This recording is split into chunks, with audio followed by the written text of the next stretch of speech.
tardes, bienvenidos a este espacio de Tardes de Café. El día de hoy, pues nos acompaña un ser humano transparente, dispuesto, amable, empático, sensible, comprometido, que lo ha llevado a convertirse en un maestro apasionado por el aprendizaje, que ofrece calidez a sus alumnos y que ha logrado motivarnos a tener un pensamiento crítico ante nuestra práctica. El día de hoy le damos la bienvenida al doctor Bárcenas, Miguel Ángel Bárcenas. ¿Cómo se encuentra el día de hoy? Muy bien, muchas gracias, Araceli, por el espacio, y bueno, pues esperemos que esta tarde de café sea una tarde rica. Claro que sí, ya estamos listos aquí con nuestro cafecito. Ya sí, mira. Y bueno, pues el día de hoy en esta conversación vamos a estar platicando y recuperando parte de sus memorias de la infancia, de lo que ha sido su trayectoria profesional. Y bueno, también sabemos que recientemente tuvo una entrevista para el Baúl del Profe, a que también los invitamos a, no vamos a profundizar tanto en algunas cosas, para invitarlos a que la puedan ver y que pueda ser complementaria a esta otra conversación que vamos a tener en estos momentos. Entonces, pues para mí es un verdadero honor tenerlo en Tardes de Café. Ha sido mi maestro en la maestría y creo que eso ha representado para mí pues muchas cosas que vamos a ir compartiendo en esta conversación, pero pues me gustaría nada más, para contextualizar un poquito a nuestra audiencia, que nos platicara pues de quién es Miguel Ángel Bárcenas. Pues mira, Miguel Ángel Bárcenas Hernández, yo soy originario de un pueblito que se llama Confort, Guanajuato. Y bueno, soy hijo de un sastre. Mi padre era sastre, mi madre porque todavía vive, es ama de casa. Y bueno, pues procrearon 5 hijos. Mi hermano más grande se llama Ramiro, el que sigue se llama Felipe, mi hermana Laura, después nací yo y después mi hermano Sergio. Y bueno, pues finalmente, pues mi infancia la vivo de una manera muy, pues como en todos los pueblos, muy libre. Salíamos a la calle a jugar, ya después de las 5 o 6 de la tarde salíamos a jugar a las escondidas, fútbol, la roña, cinturón escondido, algunas rondas. O sea, era ya cuando de repente escuchábamos por ahí el nombre de alguno de los amigos, por ejemplo, o el mío, que ya era hora, pues ya empezábamos pues a despedirnos y hasta el día siguiente, ¿no? Entonces era una vida muy, muy apacible. Confort, Guanajuato, es un pueblo muy tranquilo, y bueno, pues así es como es mi infancia. Y así es como te pudiera decir, mi madre, pues, vendía atole, en las mañanas, y como te decía, mi padre, pues, siendo sastre, el sastre del pueblo, pues, nosotros tuvimos que aprender el oficio también. Y así es como pasa parte de mi infancia. Pero ese es Miguel Ángel Bárcenas. Miguel Ángel Bárcenas pues es una persona de origen muy humilde, y y bueno, pues nos hicimos, porque todos mis hermanos y un servidor, todos tuvimos una profesión, pues nos hicimos en el trabajando y estudiando desde edades pequeñas. Estudié en la primaria Francisco Eduardo Tres Guerras, que originalmente era una escuela que estaba partida en dos. Estaba junto al rastro municipal, estaba primero y segundo, y tercero, cuarto, quinto y sexto estaban en otro edificio. Entonces, era muy raro, porque los honores a la bandera los teníamos que ir a hacer a la escuela grande, y luego ya de ahí nos llevaban en fila a la escuela donde estaba nuestra, ahora sí que nuestras clases. Pero después algo muy curioso es que pues muchos dicen, es que mi escuela parecía un panteón, mi escuela primaria parecía un panteón. Bueno, es que mi escuela sí era un panteón, porque a la escuela primaria Francisco de Ortiz Guerras le dan los terrenos del antiguo panteón municipal. Entonces, pues sí se los dieron ya, exhumaron muchos cuerpos, etcétera, etcétera, pero pues la situación es de que pues sí, de repente ya estando en la escuela, ya los 12 grupos, porque éramos 12 grupos, los 12 grupos en la escuela, pues es que de repente nos encontrábamos una costilla, nos encontrábamos un fémur, nos encontrábamos hasta un cráneo en algún momento nos encontramos, entonces, porque sí, nuestra escuela era un panteón. Entonces, pues sí, yo estoy en una, estudié en una, hoy sigue estando ahí la escuela, y en el tiempo de mi infancia, pues le conocían como la escuela del Panteón Viejo. Y yo tenía que caminar aproximadamente como un kilómetro, kilómetro y medio para asistir a la escuela. No teníamos mochila, nos íbamos, mi mamá nos compró unas bolsas de estas de hilo del mandado, de hilo de plástico del mandado, y pues ahí metíamos nuestros libros y esa era nuestra mochila, ¿no? Entonces, mochila no había. Entonces, pero era muy, muy, muy bonito finalmente porque, pues, finalmente nos veníamos jugando de la escuela a cada uno a su casa, entonces no es como ahora que es como una vida, aún ahí en mi pueblo, en Comonfort, esa parte se ha perdido y sigue siendo ya como una vida como muy, ¿cómo te puedo decir? Como muy rápida, ¿no? Entonces ya así como que no, nos veníamos jugando con las piedras, aventando piedras, pero veníamos jugando finalmente, con las canicas, luego nos tardábamos más porque íbamos con las canicas. Luego estudié en una secundaria que se llamaba, porque ya desapareció, la General Felipe Ángeles, y esa era la escuela de trabajadores. A mí no me tocaba estar en esa escuela, me tocaba estar en la federal, pero pues como nosotros teníamos que trabajar y estudiar, pues mi padre hizo todo lo habido y por haber y logró que nos quedáramos a estudiar en la General Felipe Ángeles.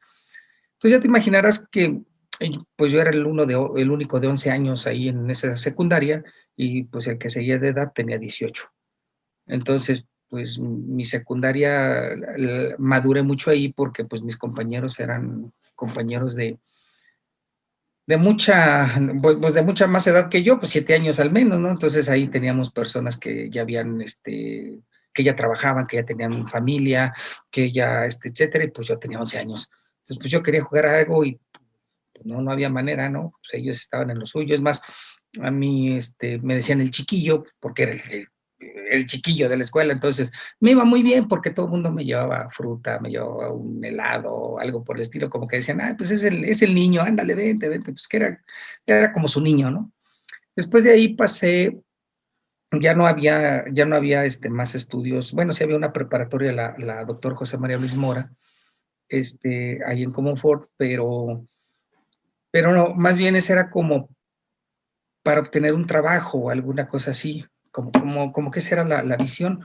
Entonces yo me voy a Celaya para poder estudiar y trabajar, conseguí que me aceptaran en el Instituto Celayense. Bueno, más bien me buscó ahí el ingeniero Oscar Cárdenas, que ya murió y al cual le agradezco, me integró a esa escuela con una beca, porque era particular, yo no tenía para pagar ¿no? Entonces, pues fue así como que, bueno, fue con una beca. Y la tuve que mantener, entonces en la mañana iba a la escuela y en la tarde trabajaba, y cuando tenía que trabajar yo por las mañanas, algún semestre que tenía que trabajar por las mañanas, entonces cambiaba mi turno para en la tarde. Entonces, pues así pasé mi preparatoria. Y ya después de ahí me pasé eh, digamos que quien me daba clases de danza en la preparatoria, él bailaba en el ballet folclórico de Amalia Hernández, y pues me llevó hice la prueba, me pasé, pero bueno, pues como yo estaba estudiando, o más bien bailando en el ballet folclórico a escondidas de mis papás, pues no aguanté mucho tiempo, aguanté como 4 meses y me salí.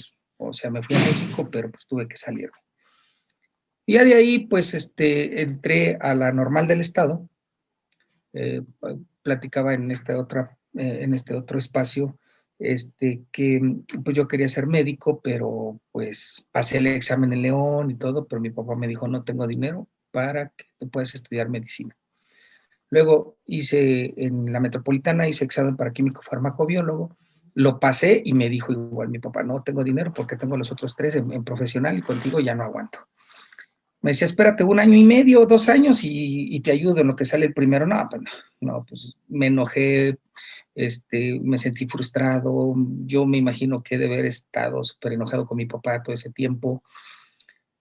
Y bueno, finalmente mi hermano que estaba estudiando para maestro me dijo, ¿por qué no haces nivelación pedagógica? En aquel tiempo todavía se podía, después en el plan 75 reestructurado, se podía hacer nivelación pedagógica 1 año después de la preparatoria y pues ya uno salía como maestro. Entonces me dijo, ¿por qué no lo haces? Y entonces es como llego a Querétaro, pero ya no había nivelación pedagógica, ya no más había licenciatura. Entonces entro a la licenciatura, ahí conozco a un gran amigo, a Juan Manuel García, que soy mi compadre, a Miriam Edith Trejo, a Javier Estrada, que fueron mis grandes amigos de la Normal, 2 que ya murieron, Fernando Leal y Carlos Rojo. Y bueno, pues así es como salgo ya yo de la licenciatura en primaria. Ya después estudié algunas especialidades. Tengo una especialidad en La Habana, Cuba, en psicomotricidad infantil, una especialidad en orientación y desarrollo humano, una especialidad en psicoterapia gestal, una especialidad en psicología y aprendizajes escolares, psicología de la infancia y aprendizajes escolares, hice la maestría en psicología educativa con perspectiva psicogenética, el doctorado en ciencias de la educación y actualmente el doctorado en ciencias de la maestría la hice en el Instituto Michoacano en Ciencias de la Educación. La maestría, el doctorado lo hice en la Universidad Contemporánea de las Américas, Campus Itácuaro, y actualmente estoy haciendo un postdoctorado internacional en un instituto de Instituto Real Jesús, y pues ese es Miguel Ángel Bárcenas, así en términos generales, su currículum, por ejemplo, ¿no? Ya, no sé, a lo mejor me extendí. Por ejemplo, ¿qué implicaciones ha tenido dedicar gran parte de su vida a seguir estudiando, formándose todo el tiempo? Pues mira, fíjate que primero me gusta leer, me gusta estudiar, me gusta aprender. Me considero muy inquieto en esas situaciones. Y eso de repente es así como siento que me falta algo y me meto a estudiarlo, ¿no? Entonces, por ejemplo, en lo personal, cuando hice la especialidad en psicoterapia gestal y en orientación y desarrollo humano, ahí más bien fue por una situación más personal. Yo ahí entré más como buscándome a mí mismo y finalmente me encontré y encontré la manera en cómo ayudar a personas desde esta idea de tener un espacio de terapia, porque yo siempre les decía que hay muchas personas que no tienen dinero para pagar una terapia y que la necesitan. Entonces, cuando yo empecé a ejercer como psicoterapeuta, lo hice en un dispensario médico de la Iglesia de Cristo Rey, ahí me prestaron, y en realidad pues yo no cobraba lo que se cobraba de consulta ahí, que eran 20 pesos. Yo no cobraba, pero yo no me decía, pues ahí tiene que dejar sus 20 pesos, porque eso es lo que cobraba el dispensario. Entonces, ¿qué implicaciones ha tenido? Pues yo digo que implicaciones positivas, porque cada vez que que me pregunto cosas, busco respuestas. Y a veces las respuestas son, no tengo de otra, me tengo que meter a estudiar. Y, por ejemplo, esta experiencia de vida, a lo mejor esta falta quizá de recursos económicos, ¿de qué manera ha impactado en la conformación de su ser docente? Pues mira, el no tener muchas veces el recurso económico limita, pero lo que no limita es la creatividad. Entonces, ¿de qué manera podemos lograrlo? Bueno, mira, cuando yo llego aquí a Querétaro, es un ejemplo, cuando yo llego aquí a Querétaro, pues lógico, no tenía yo trabajo, no tenía dónde vivir, etcétera, y me tuve que quedar a vivir en la calle aproximadamente como un mes. Yo me dormía en la calle, no tenía dónde pasar la noche. Pasadito de un mes, hasta que el maestro Ernesto Centeno, al cual también le agradezco mucho ¿cómo se llama? Su apoyo. Un día, pues, me parece que Javier Estrada le comenta que yo me estoy durmiendo en la calle y dice, ¿cómo crees? Y entonces me quedé a dormir como otro mes y medio en la Normal del Estado. En el salón de danza me dieron permiso de quedarme ahí a dormir. Entonces, pues siempre fue trabajar y estudiar. Después llegué a vivir a la casa de una señora que se llama Pueblito Pérez Herrera, que a la fecha nos vemos mucho y me recibieron como si fuera su hijo. Entonces ahí cuando no tenía ya qué comer, lo cual les agradezco también mucho, había una de las sobrinas de la señora Cristina, que era la dueña, y y pues le decíamos Mila, y entonces le decía, Militas, un huevito. O sea, ya deja de estar moliendo, qué sé qué. Y ya finalmente me daba un huevito cuando ya no tenía yo que comer. Me parece que hay mucha gente que me ha extendido la mano, porque también me considero que, ¿cómo lo puedo decir? Trato de ayudar, ¿no? Entonces, trato de ganarme también el taco, ¿no? En ese sentido. Entonces, yo creo que el no tener el recurso económico limita, pero no es el que designa. Podemos tener un problema de recurso económico, pero si buscamos la manera de cómo lograrlo, pues yo creo que lo logramos, ¿no? Entonces, yo digo que eso es un factor que con mucha, ¿cómo se llama? Eh, pues que con mucha creatividad puede desarrollarse, ¿no? O más bien puede superarse, no desarrollarse, puede superarse. Uh-huh. Por ejemplo, algo que a mí me ha llamado mucho la atención y creo que escuchándolo ahorita y conociendo un poco de su historia, pues da cuenta de por qué sucede esto, pero aún así me gustaría que usted nos los compartiera.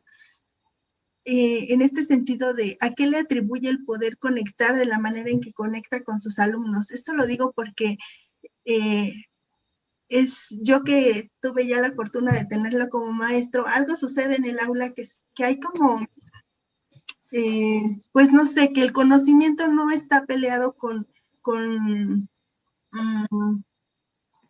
como con esta manera de compartirlo con los otros. A veces suele pasar que una persona se va formando y va adquiriendo muchos conocimientos y de alguna manera se aleja de poder compartirlo con otros y de alguna manera motivarlos. Es más, creo que gran parte de esto, pues tiende a ser hasta cultural y a veces pensamos que las personas que tienen una formación de doctorado, postdoctorado, dejan de estar al alcance de los, no sé, en nuestro ámbito de los docentes o de los maestros que estamos en el aula, pero eso no ocurría en sus sesiones cuando estábamos en la maestría. Entonces, ¿a qué se lo atribuye o de qué manera usted identifica que puede tener esa cercanía con nosotros?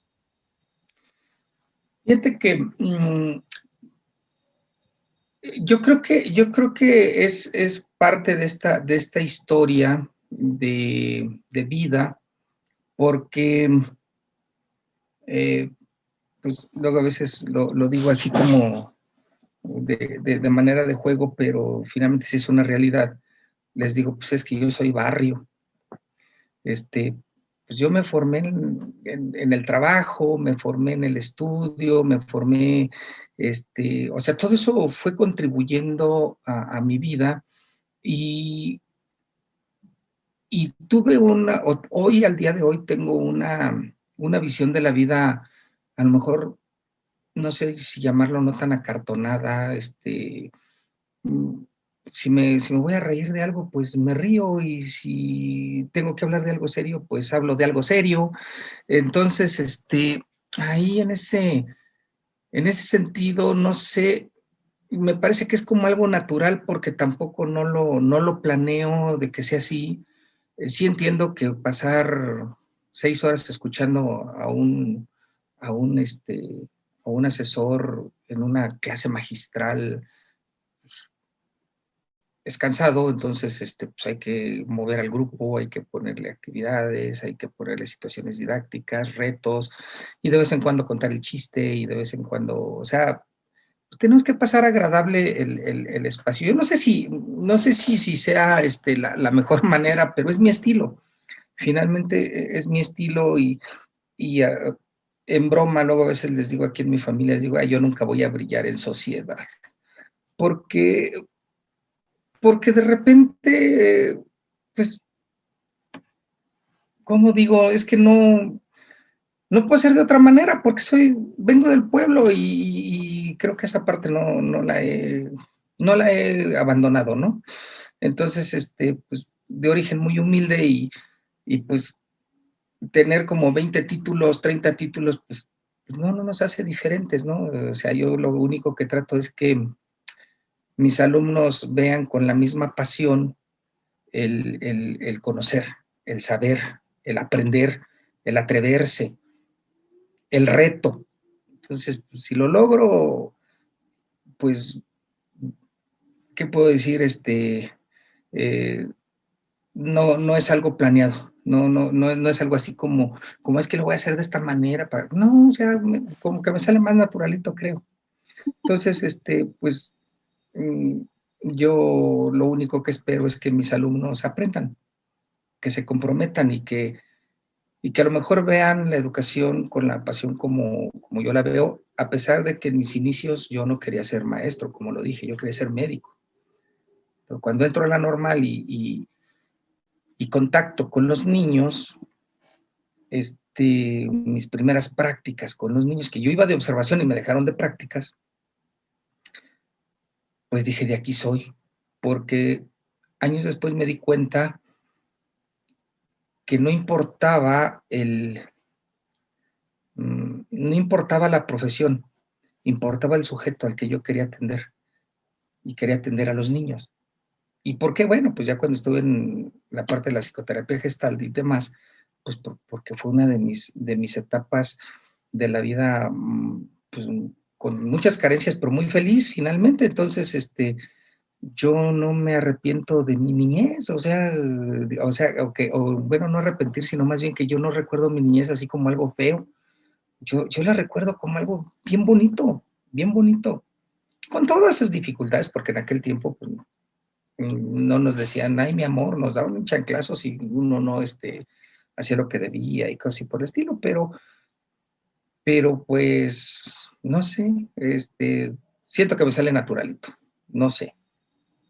Y, por ejemplo, en esta experiencia que ha tenido de transitar en diferentes niveles educativos, en primaria, también ahorita en la maestría o en doctorado, ¿qué en este transitar, pues, qué aprendizajes le ha dejado el como interactuar con diferentes, pues, estudiantes de manera muy radical? Porque atender a niños de primaria pues, no es lo mismo que atender a docentes, y no va a ser lo mismo a formar investigadores. Entonces, ¿qué ha descubierto con esa experiencia? Fíjate que algo que yo he descubierto, es que cuando nuestros alumnos se sienten, digamos, atraídos, no sé si motivados, porque eh, eso tendrían que decirlo ellos, no yo, ¿verdad? Pero que se sientan atraídos a partir de plantear problemas a los niveles cognitivos de cada uno de ellos, nos permite encontrar el reto cognitivo. Entonces, ¿qué he aprendido? Pues que ahora sí que valga la redundancia, no aprendemos si no nos encontramos frente a un reto, frente a un desafío. Al niño de primaria le voy a poner el desafío, por ejemplo, les platicaba a ustedes, preguntas de demuéstrame por qué llueve, o por qué la inclinación de la Tierra, etcétera, ¿no? O sea, plantear problemas que vayan pues acordes a sus niveles cognitivos. Claro que ya a nivel de maestría, a nivel de doctorado, los retos ya son diferentes, ya son así como que, bueno, y ahora ya ubicaste el problema, y ahora piensa cómo vas a darle solución a ese problema. En el caso de hablar de la pregunta de investigación, bueno, pues yo les digo que el 40, el 50% de la tesis es plantear una muy buena pregunta de investigación, porque lo otro, pues ustedes tienen muchas habilidades, destrezas, competencias docentes, etcétera, etcétera, pero están, digámoslo así, como aisladas. Entonces, una buena pregunta de investigación hace que las preguntas, que todas esas competencias converjan en un punto para darle respuesta. Entonces, en ese sentido, yo he aprendido que el conocimiento se da a partir de encontrar buenos desafíos. Si no hay desafíos, no hay movimiento, no hay movilización de conocimientos, diría Perreno. Claro. Y, por ejemplo, creo que todos, bueno, no sé si todos, ¿verdad?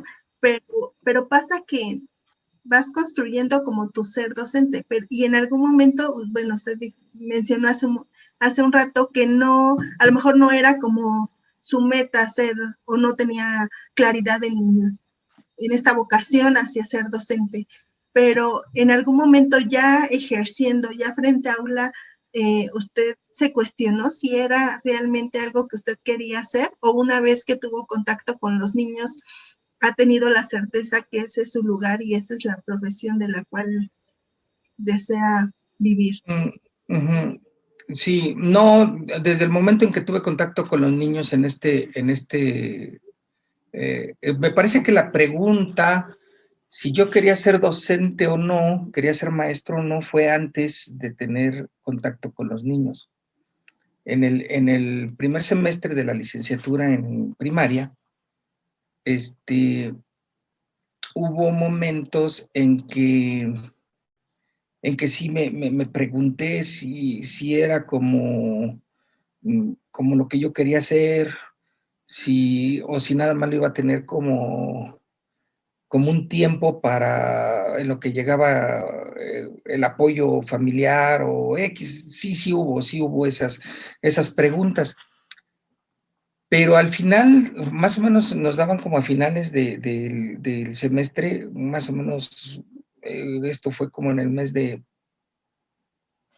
noviembre, por ahí, si mal no recuerdo, fue como el mes de noviembre, principios de diciembre, cuando tuvimos que hacer esas observaciones de la práctica, que en realidad se convirtieron en prácticas porque a mí me dejaron el grupo.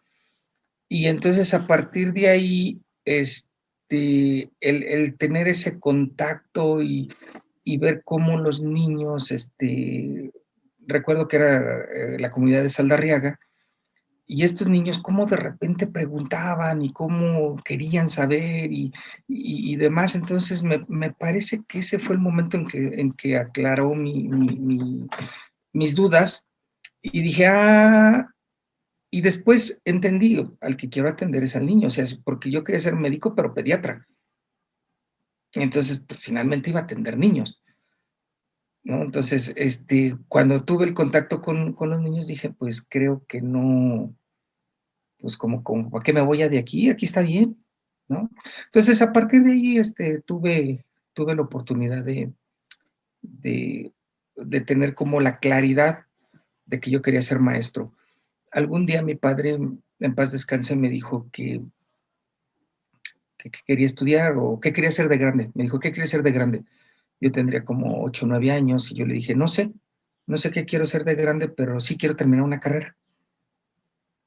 Y entonces, pues eso fue como parte de lo que se empezó a juntar. Dije, bueno, quiero tener una carrera, me gustan los niños, estoy en un espacio donde ya estoy dentro, pues o sea, como, ¿para qué me voy? Aquí es, aquí es. Sí, y recuperando un poquito la experiencia que tuvimos en la maestría, por ejemplo, yo notaba como estudiante a lo mejor este reto de reaprender aquello que se suponía que ya sabía o que ya conocía, como volverme a cuestionar. Y creo que cada uno en nuestras áreas, por ejemplo, yo que soy de preescolar, podría recapitular algunos de los retos o de los desafíos que involucra trabajar en este nivel o con los niños o con los padres de familia iniciando su escolaridad, pero por ejemplo, usted como maestro ya en un posgrado, ¿qué retos identifica que tendrían que estar trabajando los docentes o qué implica el trabajar con ellos? Es un proceso muy interesante. Me gusta trabajar en posgrado porque me doy cuenta de estos saltos cualitativos que van teniendo, ¿no? Cuando ustedes llegan o cuando un maestro llega a una maestría, llega con muchas certezas, pero el problema es cuando se confrontan esas certezas con otro tipo de cuestionamientos y entonces dicen, ah, caray, pues como que eso no lo había pensado o no lo sabía yo de esta manera, pero en verdad el autor lo dice de esta forma, etcétera. Y entonces es el cuestionar tu conocimiento hace que me cuestione el mío, ¿no? Entonces, de repente es como llegar al día de sesión y ver que no vaya a decir cosas que no debo decir o plantear cosas que no debo de plantear. Entonces, eso implica pues, leer, seguirse preparando, seguir aprendiendo. Y las preguntas que ustedes hacen son muy interesantes, que yo la verdad les digo, hay muchas preguntas que yo o sea, no me las hubiera podido hacer. Cuando ustedes las hacen, dicen uno, ah, caray, a ver, espérate, está muy interesante esa pregunta.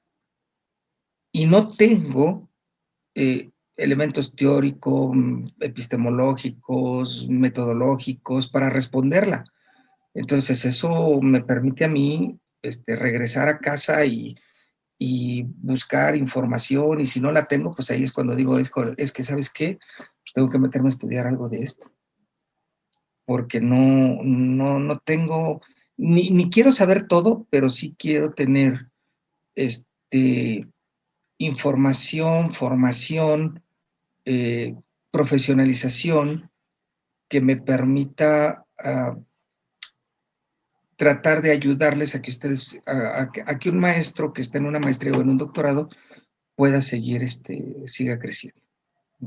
Entonces sí, yo totalmente de acuerdo, me cuestiono mucho cuando doy clase, yo me cuestiono y resignifico muchas cosas. Y bueno, también ha generado diversos artículos académicos y hablábamos, por ejemplo, en la maestría de la importancia de poder pues argumentar, sí, pero también el compartir las experiencias que estamos viviendo. Hoy en día estamos en un momento histórico, entonces, ¿qué les podría sugerir o de qué manera pues podríamos motivar a más maestros a que compartan lo que viven en un aula? Fíjate que um, creo que les conté esta historia y quiero contarla a tu audiencia. Les decía que en mi pueblo existió porque ya murió, una maestra que todo el mundo le decíamos la maestra güerita.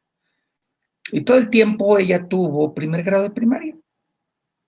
Prácticamente toda su vida dio primer grado de primaria, pero pues ya las generaciones habían pasado ahora sí que por sus aulas, y de repente ya tenía los hijos de sus alumnos, y luego ya tenía los nietos, y luego ya tenía hasta los bisnietos, ¿no? Que fue una maestra muy longeva en ese sentido. Y tenía muchas estrategias para trabajar la lectura, la escritura, la matemática, la ciencia. Tenía muchas estrategias. Y entonces sucede que pues llegaba a lo mejor un maestro nuevo y no sabía cómo atender algo de matemáticas, etcétera, o algo de lectura o algo de escritura, y maestra, ¿cómo le hago con esto? Ay, mira, y sacaba sus copias y sacaba esto, y le decía, hay que hacer esto, hay que hacer lo otro. Y funcionaba, no sé si serían las mejores estrategias, pero le funcionaban. De tal manera que pues la maestra güerita un día se murió. Y pues medio pueblo fue a su sepelio y demás, pero lo triste es que nunca nos dijo cómo le hacía. Nunca nos dijo cómo aplicar, desde dónde, con qué herramientas, o sea, nada. Lo poquito que compartía con uno y nada más. Entonces esa experiencia me dejó, digamos, esta enseñanza. A ver, un día me voy a morir, y lo que sé, lo mucho, lo poco, lo mediano que sé, pues, ¿por qué no compartirlo? Miren, cada uno de nosotros tiene muchas maneras de, de cómo compartir, pero la menos favorecida es la escrita. Los docentes comparten de manera verbal y te dicen, no, mira, Ara, hazle así, y esto, lo otro, y están en un consejo técnico y lo discuten y dicen, es que yo estoy haciéndole así, y funciona, pero se queda en ese espacio reducido del consejo técnico, se queda en el espacio reducido de la plática, se queda en el espacio reducido de a lo mejor trabajar un tiempo juntos. Pero esas estrategias que funcionan, yo me gustaría saberlas para poderlas compartir con otros también. Y yo creo que la manera de comunicar eh, la, eh, pues lo que hacemos en el aula es porque no escribimos. Entonces, yo les diría a los maestros que tienen no solamente una maestría, también a los que tienen una licenciatura, escriban, atrévanse a escribir. Sí, a veces cuesta trabajo escribir, sí, o sea, igual como cuesta trabajo pararte a dar una conferencia magistral, o sea, como cuesta trabajo enseñar a leer a un niño, o sea, no es fácil enseñar a leer a un niño, no es fácil enseñar a escribir a un niño, no es fácil enseñarle la matemática, a pesar de que se vea como muy fácil, no es fácil. Y el maestro lo hace de manera muy natural. Pues por lo tanto, el compartir la escritura, pues yo digo que debiese ser algo muy natural. Entonces yo digo, atrévanse, díganos qué hacer, porque a lo mejor las estrategias que nosotros ya tenemos son tan desgastadas que ya no, que ya son muy repetitivas. Y ustedes tienen esta frescura, no importa que el maestro tenga 30 años de servicio en el aula de primaria, sigue teniendo esa frescura porque los niños nos revitalizan, los adolescentes nos revitalizan. Los jóvenes de preparatoria nos revitalizan. Entonces, siguen teniendo esa frescura. Yo diría que se atrevieran a, a mostrarnos lo que saben, a comenzar a pensar en ser productores, no receptores.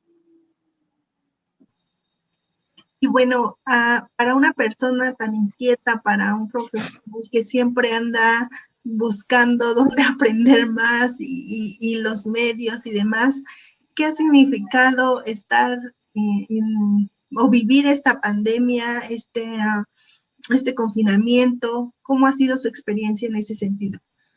Pues en un inicio fue traumático, traumático. Pues yo acostumbrado a tener el contacto, yo soy de mucho contacto visual, físico,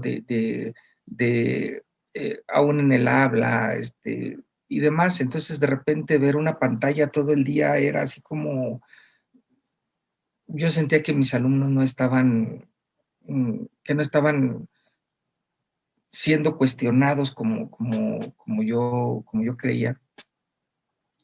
Comencé una adaptación y una resignificación del ser docente a nivel digamos, a la distancia. Y pues fui encontrando formas, estrategias para poder atender estas necesidades.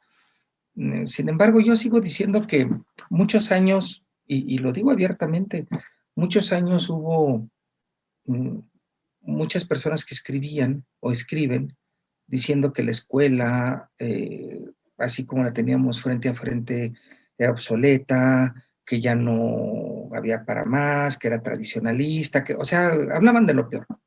Bueno, pues ya nos dieron prácticamente año y medio para trabajar en línea y yo no veo que ahora digan que la escuela la escuela en presencial es obsoleta, porque yo digo, ¿dónde están todos esos autores que hablaban catastróficamente del futuro de la escuela si no pasábamos en línea, si no pasamos, o sea, pues ya nos dieron un año y medio y ya nos dimos cuenta que no es lo mejor, es decir, no es irnos al otro extremo. Lo que sí creo es que tengo más herramientas, en lo particular tengo más herramientas, tengo más conocimientos para que ahora que regrese a presencial, pues yo no sabía hacer un webinar, pues hoy ya lo sé hacer, yo no sabía hacer un Canva, hoy ya lo sé hacer, yo no sabía, o sea, no sabía hacer un montón de cosas que hoy ya sé hacer, entonces, pues cuando regrese, pues seguramente no solamente voy a poner el video, sino que seguramente voy a hacer un webinar, seguramente voy a poder hacer una conexión en ese mismo momento en que esté con mis alumnos, con un investigador de otro lugar que nos dé una plática. O sea, hoy me parece que precisamente hoy por la mañana leía una imagen en el Facebook que decía que la tecnología jamás va a poder reemplazar al maestro porque se necesita ¿cómo decía? Esta relación humana, alguna cosa así decía. Y es cierto, tampoco no podemos decir la tecnología guácala, ¿no? O sea, la tecnología se necesita, pero hoy tenemos como que todos estos elementos. Entonces, para mí, ¿qué me trajo? Pues aprendizaje. En un inicio fue otra vez el reto, pues, ¿qué voy a hacer? Y entonces ante ese reto, pues empezar a buscar, a empezar a ver tutoriales, empezar a ver cursos, y demás. Entonces, pues a lo mejor hoy puedo decir que tengo más herramientas para poder atender a mis alumnos y aún y que tuviera que regresar a la escuela primaria, a mis grupos de quinto, de sexto, que extraño mucho, pero aún y que me dijeran, te regresas a la escuela primaria, tengo herramientas para poder trabajar con ellos. Y bueno, finalmente pensando en este posible regreso a clases de manera ya presencial, pues con toda esta experiencia que hemos tenido y que nos ha tocado vivir de diferentes formas, ¿qué retos vislumbra o de qué manera considera que se puede dar pues creo que no sé, es como, en definitiva, pues no vamos a regresar a una escuela como la concebíamos antes de la pandemia. Entonces, ¿qué retos para usted contempla para este regreso a clases? El principal reto que yo observo es cómo lograr un aula híbrida, pero desde dos aspectos fundamentales. Uno, el aprendizaje permanente y el aprendizaje autónomo. A mí me parece que en el momento en que logremos que nuestros alumnos lleguen a comprender la complejidad de esto que estoy diciendo, lograrán acercarse al aprendizaje autónomo, porque el aprendizaje autónomo se compone pues de metacognición, de autorregulación, o sea, de un montón de cosas que de alguna manera nuestro alumno, y el alumno de preescolar lo puede llegar a hacer sin ningún problema, a sus niveles, pero lo puede llegar a hacer, porque esto no es algo que sea, como digo, algo que sea exclusivamente de un posgrado. No, la metacognición la hace el niño de preescolar, ¿no? Entonces, ¿cómo lograr este aprendizaje autónomo? ¿Cómo lograr este aprendizaje permanente? Porque el aprendizaje permanente lleva a un ladito el aprendizaje crítico, etcétera, etcétera, ¿no? Y bueno, una vez que tengas eso, ¿cuál sería el medio? Una aula híbrida. A mí me parece que ese es el gran reto. El gran reto es lograr que nuestros alumnos desarrollen estos 4 pilares de la educación que nos plantea la UNESCO, etcétera, a partir de las recomendaciones de Jacques Delors, pero a partir de una aula híbrida. Por eso yo decía que hoy tengo más herramientas para trabajar, aún hasta con mis alumnos de primaria, porque hoy puedo hacer ya muchas cosas que antes de la pandemia no me habían enfrentado al reto de tener que hacerlas. Hoy que ya las sé hacer, pues a lo mejor se me ocurre que en esta sesión voy a pedirles que hagan un Canva y que en otra ocasión les voy a pedir que ellos mismos hagan un webinar, y entonces es empezar como a mover al grupo en otro contexto y en otro nivel, pero sin dejar de lado el contacto. Las personas latinoamericanas somos de contacto. A pesar de que ahora con todo esto de los derechos humanos y el cuidado de los niños y cosas así por el estilo, pues lo tenemos, los maestros lo tenemos como un poco relegado, pero en las familias hay un montón de contacto. En las familias hay un montón de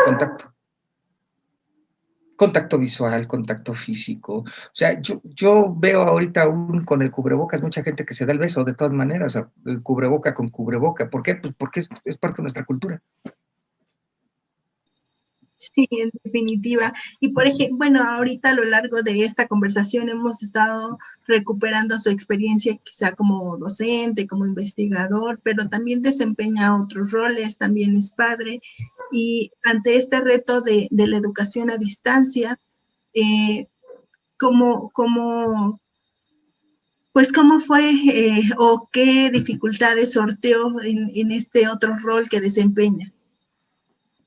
También fue muy difícil. Fue muy difícil, sobre todo con mi hijo, el más chico, estaba en la secundaria, y entonces era una situación de tener que estar al pendiente de mis clases y luego estar al pendiente de las de él, de estarle ayudando, pero pues finalmente nosotros digamos que sí nos encerramos porque pues mi trabajo ya era en casa, él no iba a la escuela, mis otros hijos tampoco iban a la escuela, bueno, el más grande sí ya se iba a trabajar, pero fue muy difícil porque nosotros, digamos, ¿cómo digo? Interactuábamos por horas.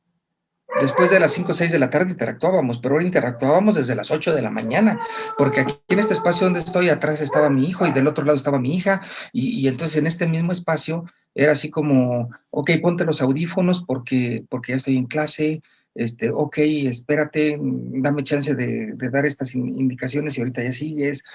O sea, cosas así. Y como padre de familia fue un tiempo muy, muy difícil porque Efectivamente, yo solamente interactuaba con mis hijos en la mañana, que los llevaba a la escuela, ellos iban a la escuela, yo llegaba a las 5 o 6 de la tarde, a las 6 de la tarde, a las 10 de la noche, pues otra vez el rol de padre, etcétera, pero ahora era desde las 8 de la mañana hasta las 10 de la noche.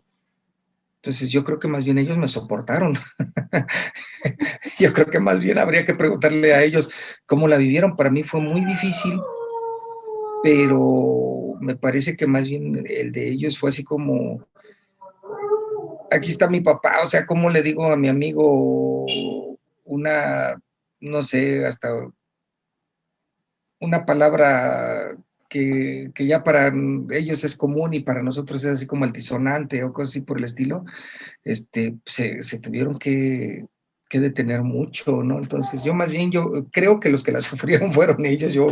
Pues yo más bien en el rol de papá, pues traté de seguir ayudándoles, estar al pendiente de ellos, de, de proveerles lo que tenían que proveerles, etcétera. Pero más bien me parece que los que la sufrieron fueron ellos, porque pues todo el día aquí ya el papá.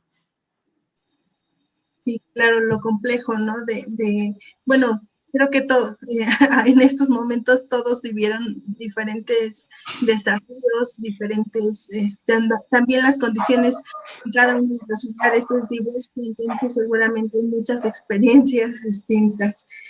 Pues mire, para mí ha sido de verdad un placer el poder compartir en este espacio de Tardes de Café. Estoy muy agradecida por su tiempo y por todo el aprendizaje que ha dejado en una servidora. Definitivamente hace unas conversaciones atrás hablábamos del impacto que podía tener un docente en los alumnos y reflexionábamos acerca de aquello que no vemos o de aquello que desconocemos, que inspiramos, y creo que en este espacio pues me voy a permitir también agradecerle y decirle que gran parte de este proyecto, como de esas ganas de querer hacerlo, pues surge de muchas de las sesiones que fueron impartidas por usted.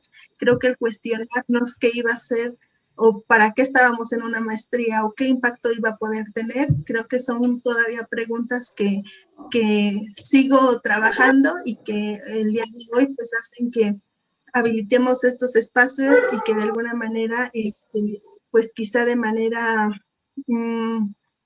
pues incipiente, también comencemos a escribir y a hacer algunas otras cosas. Entonces, por mi parte, le agradezco mucho, le reitero mi admiración, Gracias. mi cariño, y pues no sé si usted quiera agregar algo Hay, más. hay, hay dos cosas que quisiera reiterar. La primera de ellas que en esta tarde, bueno, aparte de que fue muy, muy rica la plática, el saber el concepto en que me tienes, pues me halaga, no sabía que hasta dónde podía impactar una sesión o algunas sesiones en la maestría. Yo les digo que mi formación la adquirí, mi formación docente, la adquirí en la Normal del Estado de Querétaro.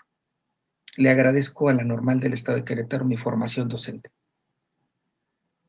Mi formación epistemológica se la agradezco al Instituto Michoacano en Ciencias de la Educación.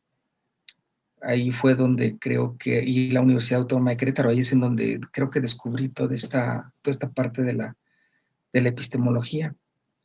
Mi formación en la investigación se la agradezco a la Universidad Contemporánea de las Américas. Y quiero cerrar con algo, una frase que he ido construyendo a través del tiempo. Y no sé si ya esté terminada, pero hoy les digo a mis alumnos, a mis hijos, les digo, miren, defiendan sus ideas con la razón, pero ejecútenlas con el corazón. Y cuando logren hacer eso, me parece que estamos del otro lado. Agradezco el espacio, fue una tarde muy, muy padre, sí me acabé mi café, ya me lo acabé, ya tengo que ir por otro, pero muy, muy, muy rica la plática. Yo espero que a la audiencia no le aburra saber el yo-yo, ¿no? De una persona, y que bueno, pues estoy para servirles. Muchas gracias. Muchísimas gracias y bueno, con esto concluimos esta tarde de café.